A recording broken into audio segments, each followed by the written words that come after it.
Kepergok hendak mencuri di rumah warga di Kayu Agung, Kabupaten Oki. Pelaku maling nekat melukai kakak beradik pemilik rumah.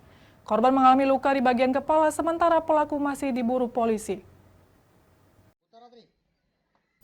Rumah warga di perumahan Cetak RT 12 Kelurahan Kutaraya, Kecamatan Kayu Agung, Kabupaten Oki ini menjadi sasaran aksi pencurian.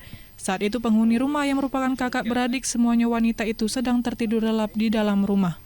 Aksi pelaku dipergoki oleh korban hingga korban dianiaya oleh pelaku dengan senjata tajam. Salah satu tetangga korban mengatakan kejadian itu terjadi sekitar pukul 12 Senin malam, di mana pelaku masuk ke dalam rumah korban dengan mencongkel jendela samping dengan menggunakan linggis kecil. Kawannya itu, kawan sebelah rumahnya. Ngebelah itu, katanya, Angah, tolong dulu aku tuh jengokkan. Nah, kapan dijengoknya, tak tahan dia dewe, ketoknya pintu depan itu, minta bukain, takut ngunci kamar. Pertama dikuncinya? Yo, oleh betina ini tadi kan, yang kena kapak tadi.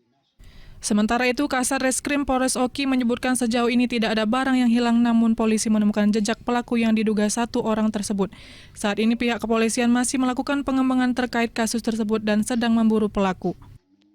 Setelah itu kami juga sudah melakukan upaya, baik kami sudah periksa korban, sudah saksi-saksi, maupun orang setempat juga. Untuk korban juga sudah kami temui secara langsung, tetapi memang korban ini masih pasca operasi, jadi memang belum bisa lama diambil keterangan. Jadi mungkin nanti begitu yang bersangkutan sudah membaik dan sudah bisa pulang ke rumah, baru kami ambil keterangan secara resmi.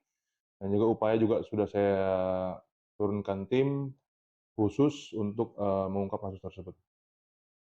Diketahui korban luka bacok akibat aksi percobaan pencurian tersebut merupakan 3 kakak beradik dan merupakan anak yatim piatu dan baru 5 bulan mengontrak di rumah tersebut pasca ditinggal meninggal orang tuanya.